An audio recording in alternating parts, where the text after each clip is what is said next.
O, aš nusipelnęs, žiūrėkit, va, aš turiu pažymėjimą, broliai ir se. Va, Parodė. liaudės priešas. Liaudės priešas? Nu. Laisvės kovų dalyvis. Taip. Tai jeigu su juo pradėsi mojuotis, nuėjęs į poliklinikas ar kur nors, tai sukompromituosi šitą. Šitą aš tik jums parodau.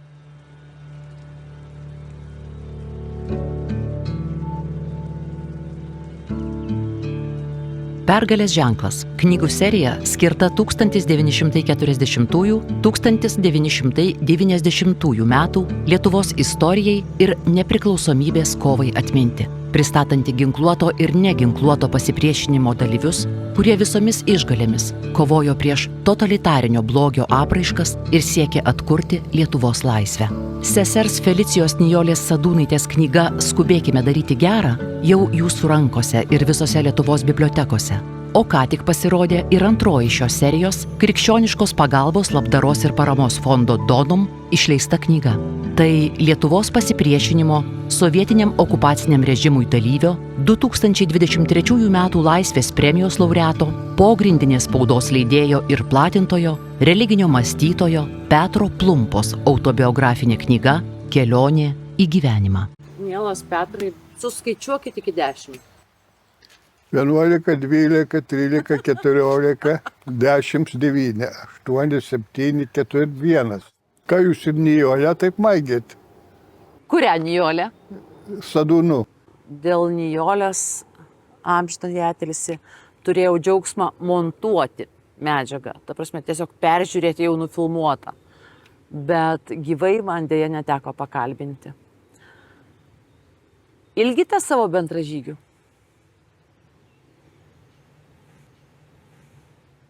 Dangaus ilgis.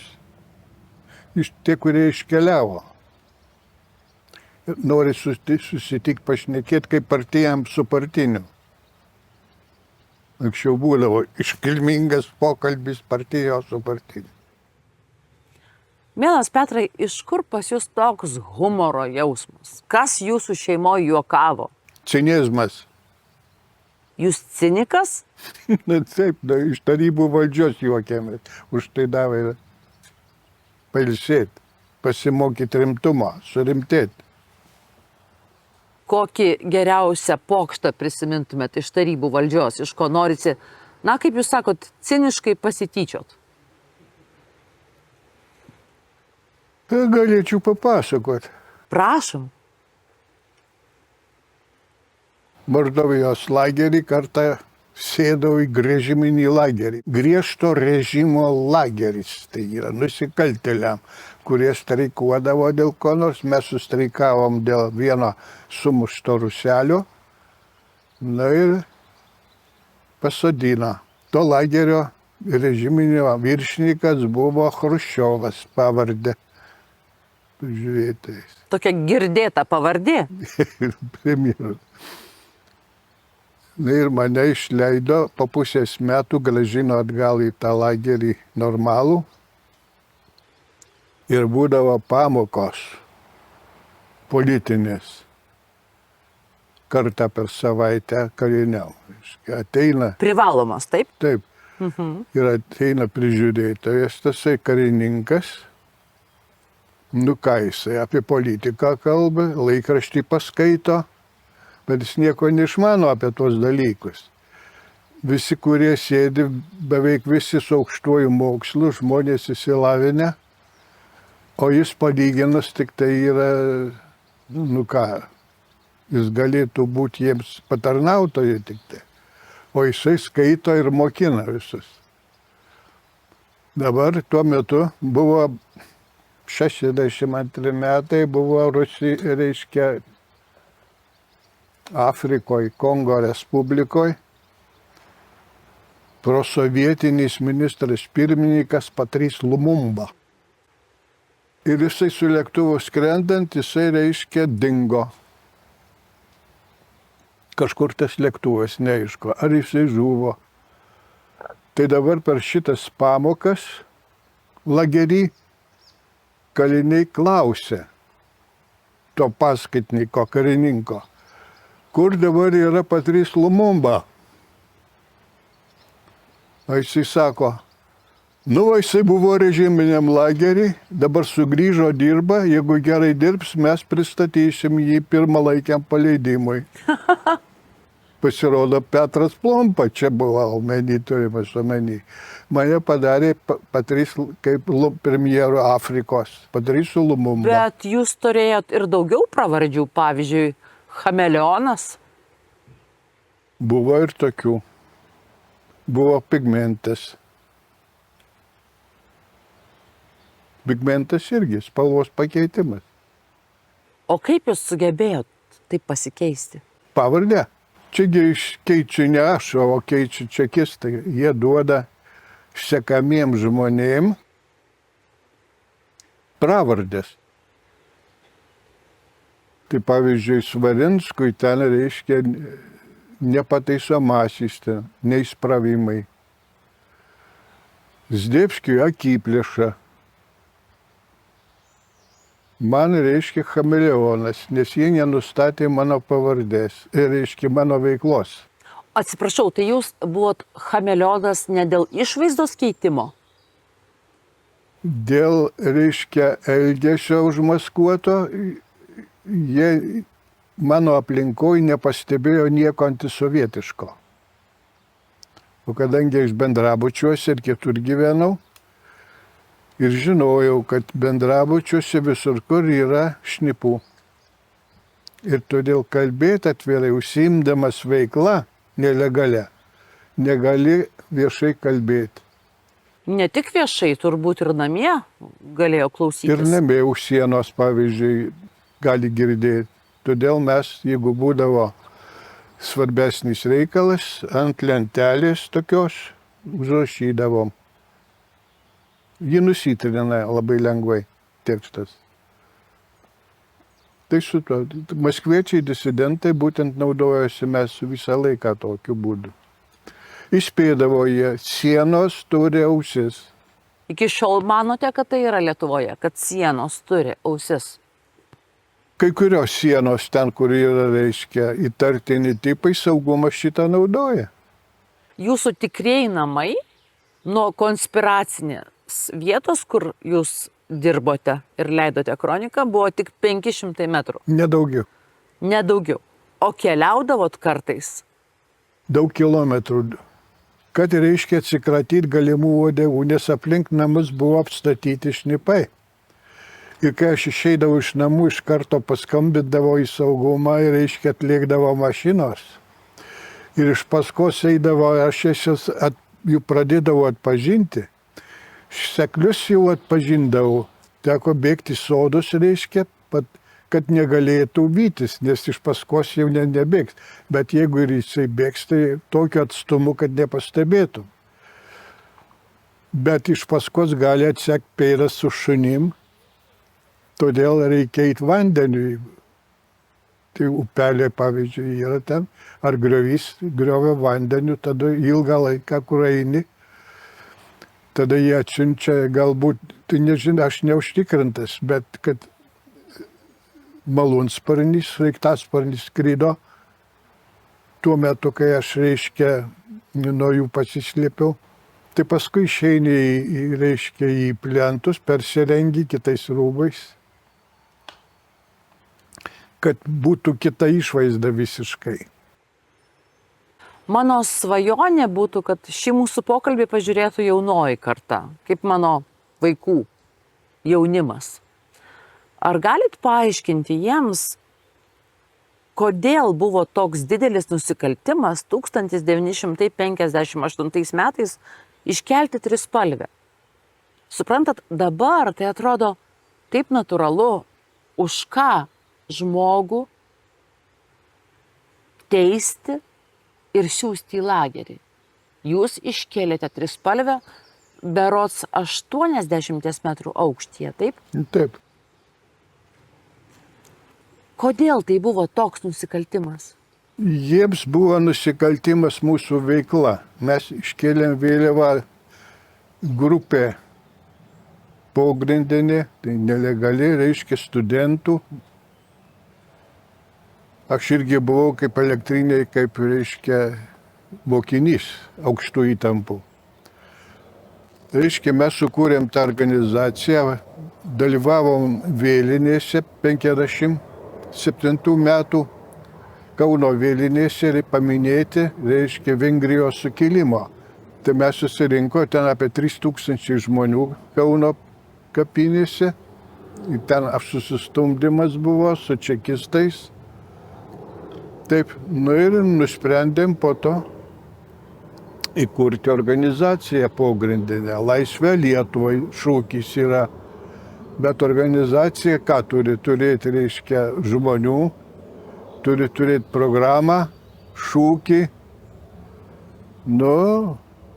Kai vėliava, tai yra viena tik tai detalė tos veiklos. Reiškia, kad grupė, organizacija patriotinė veikia.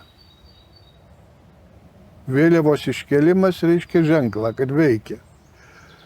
Tai saugumui čekistam buvo baisu, kad reiškia, nors ji buvo galingiausia tuo metu valstybė Europai, armija turėjo virš 10 milijonų, po karo jie, reiškia,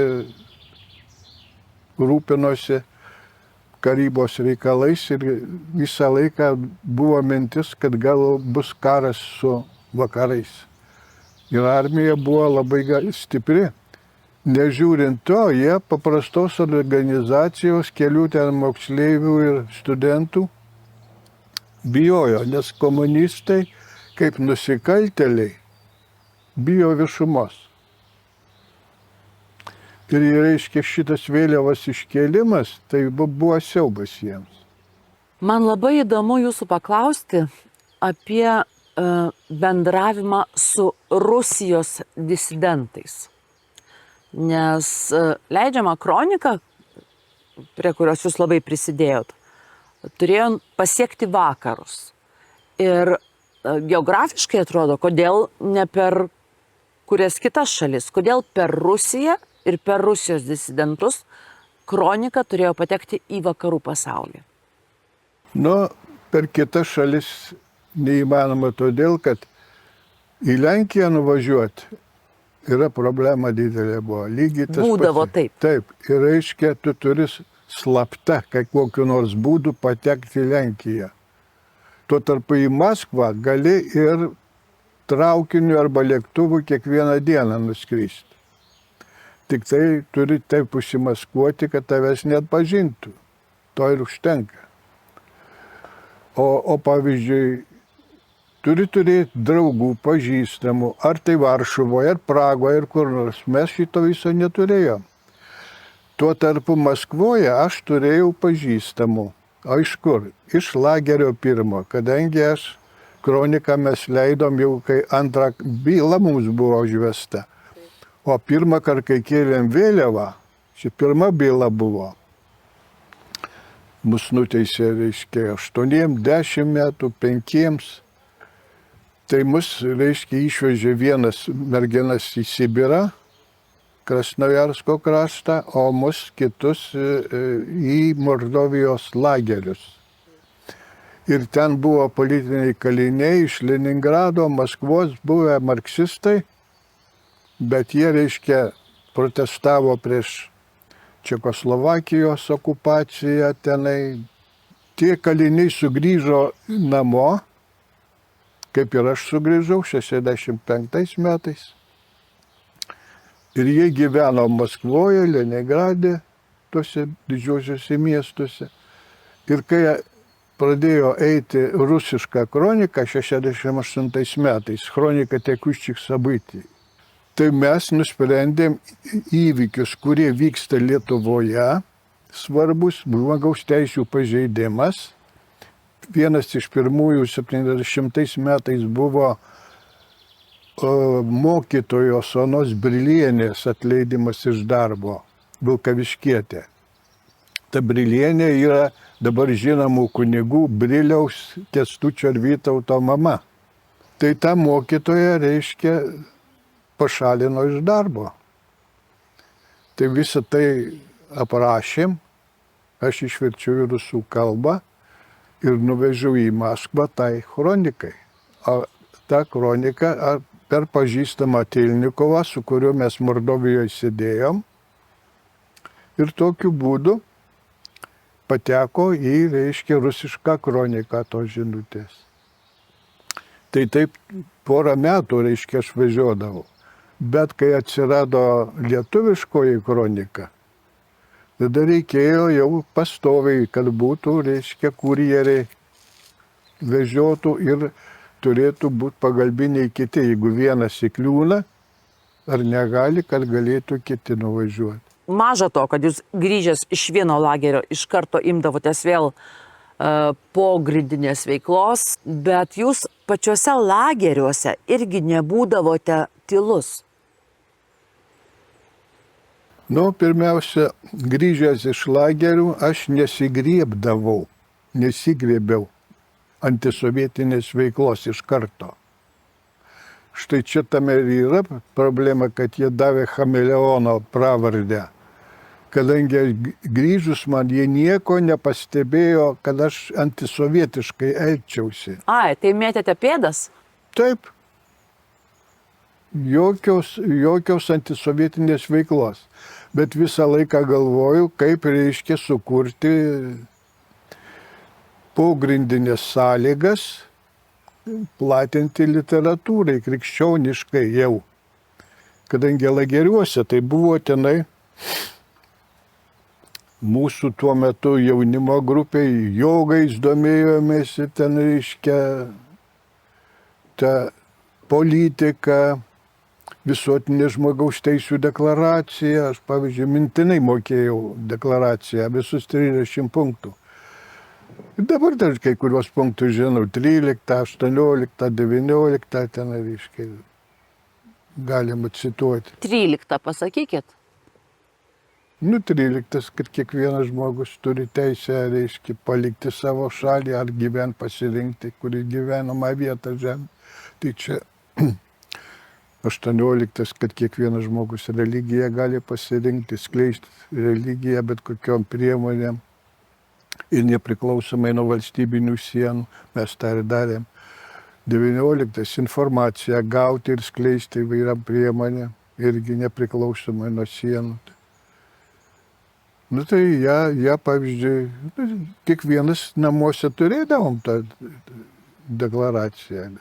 Dabar kartais atsiverčiu paskaitą, bet mokintis mintinai nebėra reikalo. Dabar buvo vėliau, kai aš jau antrą kartą įsijungiau, svarbu buvo krikščioniškos idėjos platinti, kadangi ji pakeičia žmogų. Krikščionybė keičia žmogų iš esmės, o sielą keičia.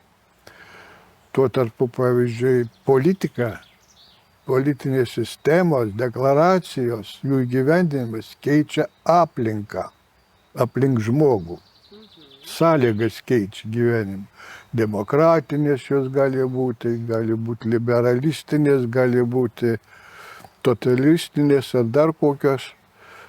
Tai jos yra aplinkos keitimas ir žmonės tą jausdami priešinasi, bet tai politinė veikla. Bet grinai su politinė veikla tu neįveiksi tokios didžiulės jėgos kaip Sovietų sąjunga. Kad galima būtų įveikti, reikia, kad žmonės pasikeistų iš vidaus.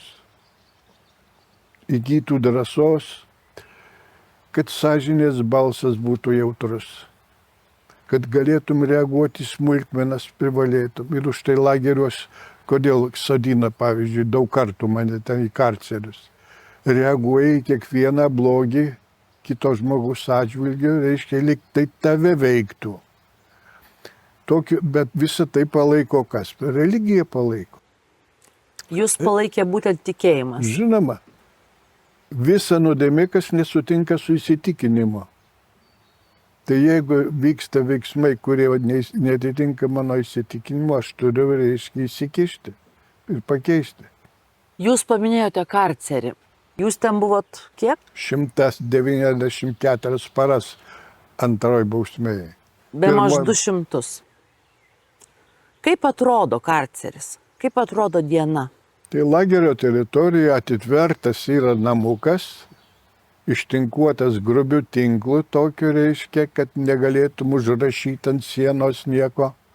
Dažnai būdavo kai kuriuose ištinkuota su druska, kad būtų šaltį, drėgmę trauktų. Na ir ten yra gultas įtaisytas lenta sienoj, jie ją ištraukia vakare, leidžia atsigult. O dieną negalite prigult? Ne, dieną negalima. Kaladė yra tokia, reiškia, ir ant tos kaladės gali sėdėti. Ir kartais, reiškia, kadangi, ant tos lentos guli, ten nėra jokios patalynės, tik tai lenta. Tai batus nusiauni, pasidedi po galvą, pagalvė čia yra. Tai ir naktį nebuvo patalynės? Ne, nebūna patalynės. Karcerį jokios patalynės, grindys. Bet svarbiausia, kad tik tai su apatiniais rūbais, viršutinių ten yra, šiltų jokių negali būti. Vienas komplektas. Visą parą esate tik su apatiniais rūbais? Ir ten pasidaro naktį labai šalta. Ypač, pavyzdžiui, šiaurės Uralo lageriuose ten silpnai šildomi būna. Tai nuo to šalčio negali užmigti. Tai būdavo, kad reiškia 10 minučių pamiegi ir nubundi. Ir tenka daryti fiskultūrą, 30 kartų esu daręs 35 vieną naktį. Kad sušiltum. Sušylė, atsigulė, 10 minučių pamiegi ir vėl. Ir vėl pratimai. Ir taip iki ryto. Tai toks ir yra karceris. Ten pat ir išvietė yra. Ten atskiros nėra. Ir gauni duonos 350 gramų. Ir kas antrą dieną vandens sriubos. Vanduo atmieštas ten kopūstų lapais kartais būna, kartais grūdais kokiais tai. Ir druska. Jūs kalbėdamas apie lagerius, pasakojote knygoje, kad kalintys žmonės vienas kitą stengdavosi kuo labiau pamaitinti iš siuntinių, kad tik neprarastų jėgų. Tai siuntiniai buvo galimi? Buvo galimi. Įvairiais laikais, Stalino laikais, galėjai atsisiųsti kiek nori, labai paradoksas. Bet Stalino laikais valdiškas maistas buvo labai prastas. Visiškai prastas. Be kalorijų. Ir gaudavo daugiau maisto tie, kurie dirbdavo miškuose sunkų darbą. Bet siuntinių galėjau gauti Stalino. Bet aš, kai užsidėjau, Stalino nebebuvo. Ir maistas buvo jau ribojamas. Leidavo per metus atsisiųsti. Vienu metu, reiškia, galima buvo kas mėnesį atsisiųsti Chruščiovo laikais. Bet vėliau jie 61 metais sugriežtino režimą, pakeitė kodeksą, sumažino bausmų ilgį nuo 25 metų iki 15, bet sugriežtino sąlygas. Siuntinį galėjai gauti kartą per metus. Per metus? 5 kilogramų. Ir tai jeigu neprasižengi, o jeigu prasižengi, tai reiškia negausi ir to. Ir tada, pavyzdžiui, lietuviai įsikurdavo kolchozus. Tai yra, susibūrė keli žmonės. 4, 5, 6, reiškia tie, kurie gauna siuntinį arba kurie gali nusipirkti kioske maisto. Taip. Iš pošenės būdavo margarinas, ten saldainiai, tokie pigus marmeladas. Tai tada visi pasidalina, tam kolchozai gyvena. Tai tos maisto galėjai gauti, reiškia, atsiųsdavo siuntiniuose, per pasimatymus atveždavo vienu metu. Vėliau jau buvo sunkiau. Paskutiniais metais buvo sugriežtintas režimas ir jau papildomai maisto iš laisvės gauti sunku buvo. Ar tiesa, kad buvo tokių, kurie, kaip pavyzdžiui, kunigas Algirdas Mocius, savo siuntinius išvis išdalindavo kitiem? Jisai galbūt buvo vienintelis, kuris elgėsi panašiai. Jisai gaudavo dažnai. Tuo metu, kai mes su juo buvom, tai buvo 58-61 metai ir jisai lageriuos tada gaudavo siuntinių, kas norėjo gaudavo. Nu ir kam atsiųsdavo, ne visiems atsiųsdavo. Tai parapijiečiai jį matyt mylėjo ir jam dažnai atsiųsdavo. Gaudavo kas savaitę siuntimis ir jis juos atiduodavo kaliniams. Duodavo tiem, kurie neturėjo ko valgyti arba mažai, nežiūrint tautybės ir panašiai visiems. Tai kai kurie lietuviai pykdavo ant jo, ką čia išdalini tiem skeltanagiam. Nes aš būdamas, reiškia, dirbdamas šitoj nelegalioj savo spaustuvėj, slėptuvėje, ten buvo uždaras kambarys, karštas. Ir ten dirbant su ERA buvo gana sąlygos pavojingos, ta prasme, kad procesorius spinduliuodavo energiją 6000 voltų, ten buvo energija, reiškia, kad veiktų tas kopijavimas. Visą dieną šitam spinduliuotėj tu dalyvauji. Ir nukopijavęs tuos lakštus reikėdavo juos užfiksuoti, dėdavo į dėžę ir užpila acetoną. Taip. Tai tas acetonas garuoja visą dieną. Ar tai, ką dabar paminėjot, atsiliepia jūsų sveikatai šiandien? Atsiliepė tą metui, pavyzdžiui, aš negalėdavau užlipti į 3. aukštą nepailsėjęs. Bet kai mane atvežė į lagerius, daug kas pasikeitė. Tų nuodingų sąlygų, nei acetono, nei 6000 voltų įtampos nebuvo. Maistas be riebalų, bet reguliarus, 3 kart per dieną valdiškas. Ir jogų pratimus darydavom, pavyzdžiui, kasdieną po pusę valandos stovėdavau ant galvos. Čia labai įdomi tema, tikrai norėjau apie tai paklausti. Ten buvo tuo metu iš Maskvos ir Leningrado atvažiavę studentai, buvę marksistai. Jie nusivylė marksizmą ne tik laisvėj būdami, bet ir lageriuose. Nes susidūrė su žmonėmis įlavinusiais krikščioniais, reiškia vakarų pasaulėžiūros žinovais gerais, įvairių religijų atstovais. Ir ta jų marksizmas išgaravo. Pavyzdžiui, kai 2. kartą grįžau į lagerius jau kronikos laikais, marksizmų iš viso nebebuvo lageriuose. Reiškia, tuo metu veikia Maskvoje, reiškia, institutai, aukštosios mokyklos, kurios priiminėjo studentus iš Afrikos ir Azijos, iš Indijos. Lubumbos universitete buvo ten, reiškia, iš Indijos studijavo ir jie atsiųsdavo į lagerius, kaliniai atsisiųsdavo. Literatūros, reiškia, anglų kalba ir apie jogus. Tai kaliniai įsivertė į rusų kalbą ir mes ją studijuodavom, skaitydavom ir praktikuodavom. Ir ant galvos stovėjot? Ant galvos stovėdavo, kvėpavimo, reiškia, pratimus darydavom. Ir svarbiausia, meditaciją atlikdavom kasdieną po kelias valandas. Reiškia, atsigulė ir turi apmąstyti objektą nuo A iki Z, o jis eina į begalybę. Įsivaizduoju pasaulį, kad, reiškia, mano pasauliai sukasi apie mane. Aš esu visatos centras. O pavyzdžiui, kokį objektą jūs įsivaizduodavot? Bet kokį. Pieštuką, daiktą kokį nors. Bet čia yra, reiškia, mąstymo vystymas. Turi išmokti medituoti. Netitraukiant dėmesio valandas. Susipažinęs su krikščionybė, aš iš karto šitos jogų praktikos atsisakiau. Ji man buvo nebereikalinga. Bet ji labai padėjo įsigilinti į šventą raštą. Kiekviena eilutė buvo svarbi. Tai reiškia, ta jogų pagoniška praktika padėjo įsigilinti į krikščionybę. Apie tikėjimą. Knygoje sakote, nejauki būsena, kai širdies tikėjimas nesiderina su proto argumentais.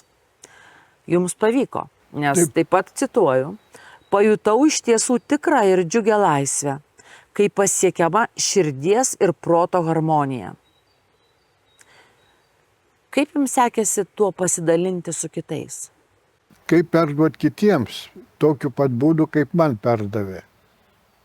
Reiškia, kai aš patekau į 62 metais į lagerį 7, ten lietuvių grupė buvo, ne tik lietuvių, bet ir tokia tarptautinė, galima, katalikų grupė.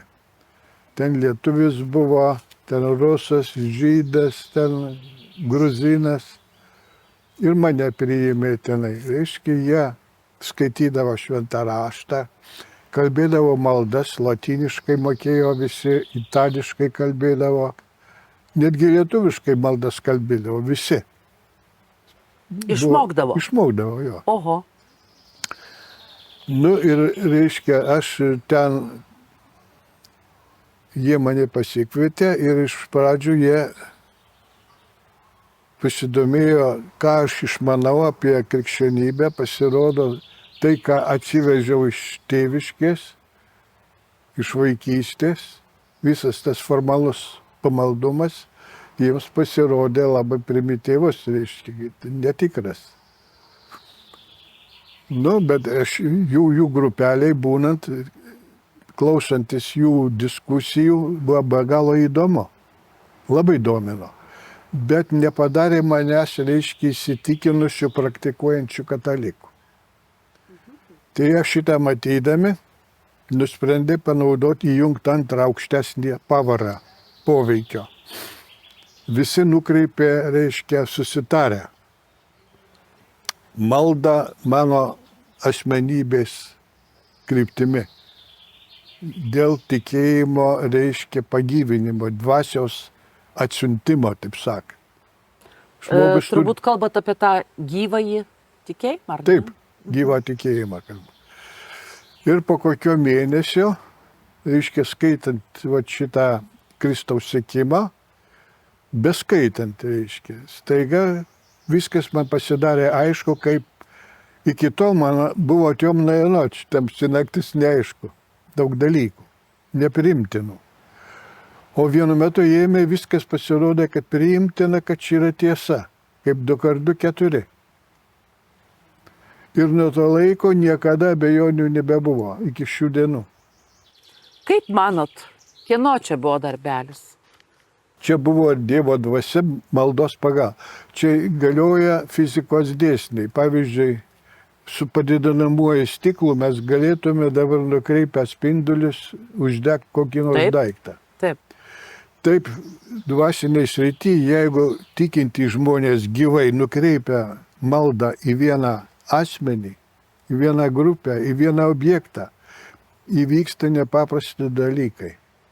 Valdžia pasižiūrėjusi, kad ta grupelė renkasi, pasiuntė šnipą, agentą. Ir reiškia, jisai įsiterpęs į tą grupę dalyvaudavo, išklausydavosi, bet iškart visi pamatė, kad jisai yra, nesažiningas. Tai nukreipė visi maldą į jį. Irgi po kelių mėnesių jisai prisipažino, kad yra šnipas, apsikrikštijo ir dalyvavo toje grupėje, reiškia, kaip. Tokia yra maldos galia? Taip, bet tai turi būti tikinčio žmogaus malda ir turi būti grina malda. Ir intencija turi būti pagelbėti tam žmogui, o ne pasididžiuoti, nepasigirti, nepasirodyti. Jie man apie tai pasakė vėliau, po kurio laiko, gal po pusmečio tik tai. O čia kaip rezultatas, reiškia. 61 metų balandžio 12 dieną Tūlas Gagarinas skrido į kosmosą. Taip. Ir kai sugrįžo, Chruščiovas jį sutiko. Ir po to, reiškia, per propagandą įsiminėdavo, mūsų Gagarinas buvo kosmose ir jokio dievo nerado. Nesutiko. Danguje, tai dievą ir piešė visi ir sako, dievas yra danguje. Nu tai į dangų nuskrydom, o kur dievas, dievo nėra. Prašau labai paaiškinkite knygoje rastą savoką sąžinės laisvė. Nu taip. Kas tai? Sąžinės, o kas yra sąžinė? Sąžinė yra ištikimybė pažintai tiesai. Ištikimybė pažintai tiesai. Jeigu atkreipsim dėmesį į Evangeliją, Kristus nevartojo žodžio sąžinė. Ne. Bet jis labai jautrus buvo ištikimybei arba neištikimybei. Nu, liaudiškai šnekant, ištikimybė, reiškia, sąžinė yra ištikimybė žmoniškumui. Mes patekom į lagerius, reiškia, matydami komunizmo, reiškia, žalą, okupantų žalą, reiškia, blogį daromą žmonėms, tautoms. Šitą, tai yra mano sąžinės laisvės pažeidimas. Aš suprantu, kad tiesa yra Dievas, o jie man sako, paskelbia ir mokyklose, ir spaudoje, kad partija yra mūsų epokos protas, sąžinė ir garbė. O taip. Partija. Ir jeigu tu nesielgi taip, kaip moko partija, tave išmokys lageris. Reiškia, čia sąžinės laisvės pažeidimas. Būtent aš turiu, reiškia, elgtis kaip vergas, jeigu noriu išeiti iš lagerio. Mane galėjo paleisti. Po 2 metų sėdėjimo čekistas po pasimatymo su šeima man pasakė, gali važiuoti namo, jeigu nori. Bet aš žinau, kokia sąlyga. Išduok kronikos redakciją ir važiuosi. Tai yra sąžinės prievartavimas. Tau laisvę duoda už sąžinės išdavimą. Kokia duonos riekė gyvenime buvo skaniausia? Kai 3 kokias savaitės atsidėjęs karcerį, reiškia, įeini į kamerą įveda į šitą PKT ir tenai, reiškia, duoda duonos 300 gramų ir tada tą duoną gali praryti kaip šuva muilą vienu ypu. Ir po valandos vėl būsi alkanas. O jūs sugebėjote lėtai mėgautis? Po gabaliuką paimi, po kelis gramus įdedi į burną ir nekramtai. Po valandos ištirpsta jį burnoje. Ir jauti ir skonį, kvapą ir sotį. Ir taip visą dieną iki vakaro išlieka dar gabaliukas duonos, kurį gali dar kaimyną pavaišinti. Tie, kuri prarijo kaip muilą. Ir žmonės, kurie nesivaldo, negali išlaikyti. Pasirodo, mano alkio jausmas nėra stiprus, o kai kurių žmonių labai stiprus. Čia tokia prigimtis. Pavyzdžiui, aš niekada nebuvau išalkęs taip, kad man reikėtų, reiškia, apie nieko daugiau negalvočiau. Bet pavyzdžiui, kai įdedi tą kąsnelį į burną tirpdai, tada gali ką nori, kalbėti, rašyti, daryti, reiškia, netrukdo visiškai tasai alkio jausmas, šioks toks, vis tiek jis tai būna. Ar tarp lietuvių, kurie buvo politiniai kaliniai, išdavikų buvo? Buvo. Tarp visų buvo. Ir man tai labai paveikė, pavyzdžiui, pirmą kartą, kai pasodino kamerą čia Vilniaus. Tai buvo, reiškia, ir studentai, buvo ir partizanai. Tai reikėjo pasitarti, reiškia. Jie klausė, už ką sėdė, kaip čia, sako, laikykis tvirtai, tai aš klausiu, kaip. Tai jie klausė, ar tavo pažįstami dar kur yra. Sakau, nu taip. Nu, tai jie, reiškia, laikykis savo. Pasirodo, visi jie, reiškia, šnipai ir išdavė. Paskui bylose buvo tas. Mums į galvą neatėjo, kad gali būti patriotai šnipai. Savas. Kaip šeimos narys. Taip. Kalinys susitikęs, politiniai susitinka, pasibučiuoja, kur artimiausias žmogus. O vienu metu aš pastebėjau, kad tas artimiausias žmogus, nusipelnęs gana patriotas, žinomas, pasibučiuoja jisai susitikęs, o pasirodo Stukačius buvo. Beje, apie pasimatymą, o tiksliau susitikimą, jūsų brolis Albertas. Sutikti savo brolį lageryje. Ar tai buvo šeimos narių apsikabinimas, ar laisvės gynėjų? Nu, aišku, kaip šeimos nariai, kadangi mes nesimatę buvom 1,5 metų jau gal. Jisai sėdo jau 2 kartą tuo metu sėdėjo. Reiškia, o aš dar 1 kartą. Nu ir susitinkam, kaip paprastai laisvėj 1,5 metų nesimatę giminės artimi. Nu tai ką, nieko ypatingo. Kadangi, reiškia, tikėjom, kad susitiksim. Jisai, reiškia, iš manęs gaudavo laiškus tokius karingus. Tai jisai įtarė ir jis man parašęs buvo, sako, kad reiškia, mūsų laiškus skaito žmonės, kuriems nereikėtų skaityti. Įspėjo mane. Ir jisai galvojo ir su kitais šnekėjosi, sako, tikriausiai tavo brolis atvažiuos pas tave čianai. Ir aš, kai iš Vilniaus vežė jau nuteisę, aš galvojau, kad galiu patekti į tą patį lagerį, taip kad čia netikėtumo nebuvo. Mielas Petrai, ar jums nėra apmaudu, kad dabartinė Lietuva per mažai įvertina tai, dėl ko jūs badavot, buvot kankinamas, buvot toli nuo šeimos? Čia buvo bendras visų troškimas po karo, pavyzdžiui. 2/3 bent jau mano pažįstamų, tai visi žmonių galvojo ir svajojo apie laisvą Lietuvą. Visi, reiškia, pergyveno dėl okupacijos, dėl trėmimų, dėl ėmimo į karą jaunuomenės. Tai čia visų reikalas. Čia, kad man kas nors būtų skolingas, ar aš kad veltui, aš nieko veltui nedariau. Jeigu reikėjo, tai to aš lygiai tą patį pakartočiau. Dėl nieko nesigailiu. Pavyzdžiui, 7 žmonės mūsų šeimoje buvo. Tėvas, mama, 4 broliai ir sesuo.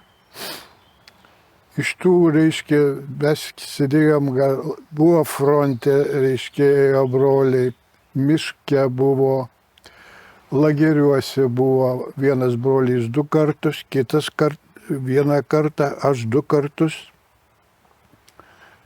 Visi susirinkdavom, reiškia, grįžę, bet retai, per 5 metus kartą, pavyzdžiui, už vieno stalo. Nei vienas nežuvo, nei vienas sužeistas nebuvo.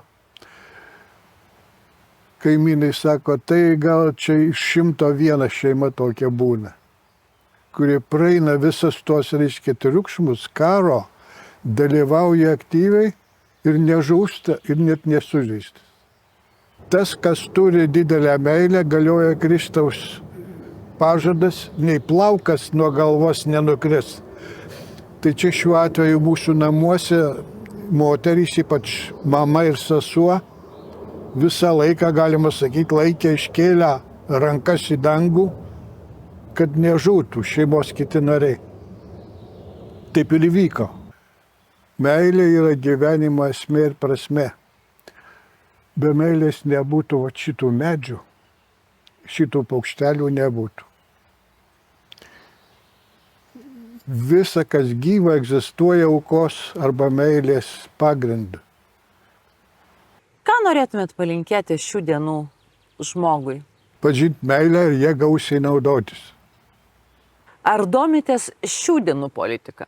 Žinoma, domiuosi. Va, atsidarau kompiuterį, kas iš ryto reiškia, kas ką į teismą patraukė, kas kandidatuoja į prezidentus. O ar jaučiatės galys įtakoti? Jeigu kas klausia, domisi, tai savo nuomonę visada pasakau. Šių dienų jaunimas laisvę priima kaip duotybę. Kiekvienas žmogus turi teisę priimti laisvę kaip duotybę. Ir jeigu dėl jos reikia kovoti, kažkas negerai yra. Jeigu dėl laisvės reikia kovoti, kažkas yra negerai. Šie Petro Plumpo žodžiai ragina likti budriais, kelia klausimą, ar yra šiandien viskas gerai.